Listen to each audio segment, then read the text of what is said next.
শীতকাল মানেই যেমন ফুলকপি আর বাঁধাকপি, তেমনি গরমকালের সবজি মানেই কিন্তু ভেন্ডি, পটল, ঝিঙে আর উচ্ছে। অথচ বাড়িতে পটল রান্না হলেই কিন্তু বাচ্চাদের মুখ ভার।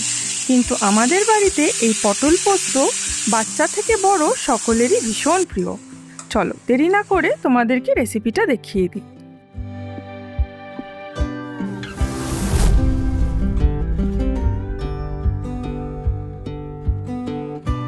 এখানে পটলগুলো কিন্তু একদম ফ্রেশ আর কচি, ভেতরের বীজগুলো কিন্তু এখনো পাকেনি, তাই খেতে কিন্তু দারুণ।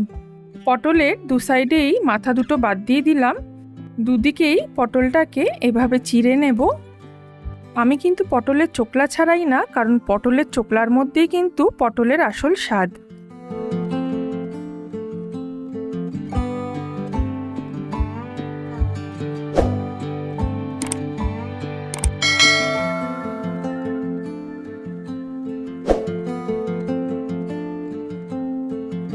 বাটা মশলার জন্য নিচ্ছি 3 টেবিল চামচ পোস্ত আর 1 টেবিল চামচ কালো সর্ষে, 3 থেকে 4টে কাঁচা লঙ্কা, একটা মাঝারি সাইজের পেঁয়াজ কুচোনো, সামান্য পরিমাণ নুন আর অল্প একটু জল দিয়ে পোস্তটাকে খুব মিহি করে বেটে নেব। পটলগুলোকে ধুয়ে পটলের গায়ে এভাবে নুন আর হলুদ মাখিয়ে নিতে হবে। এতে কিন্তু পটলটা পানসে মনে হবে না।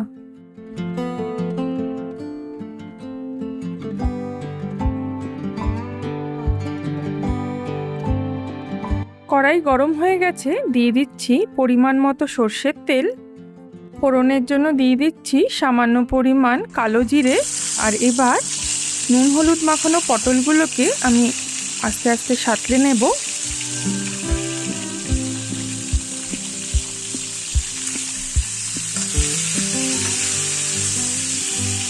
লো টু মিডিয়াম আঁচ রেখে পটলগুলোকে একটু 2-3 মিনিটের জন্য ঢেকে দিলেই পটলগুলো খুব ভালোভাবে সাঁতলে যাবে। পটলগুলোকে এবার তেল থেকে তুলে নিচ্ছি একটা আলাদা পাত্রে। কড়াইতে আরও একটু সর্ষের তেল দিয়ে এবার পোস্তর মিশ্রণটা ঢেলে দিলাম।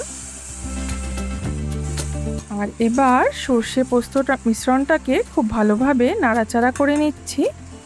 দিয়ে দেব পরিমাণ মতো নুন, 1/2 চা চামচ মতো চিনি। ভালোভাবে নাড়াচাড়া করব যতক্ষণ না তেল না ছাড়ে। আর এবার পটলগুলোকে আমি আস্তে আস্তে কড়াইতে ছেড়ে দিচ্ছি।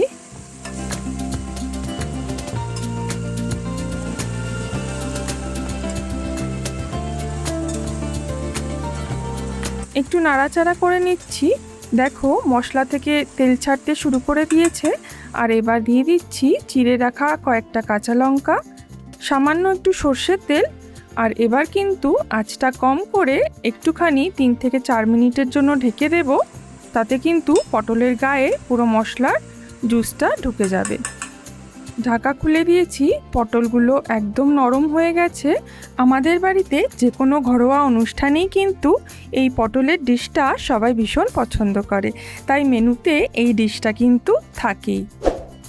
রেসিপিটা তোমাদের কেমন লাগলো আমাকে জানাতে অবশ্যই ভুলো না। লাইক, শেয়ার আর সাবস্ক্রাইব করো। আর ততক্ষণে দেখতে থাকো 5 স্পাইস স্টোরিজ।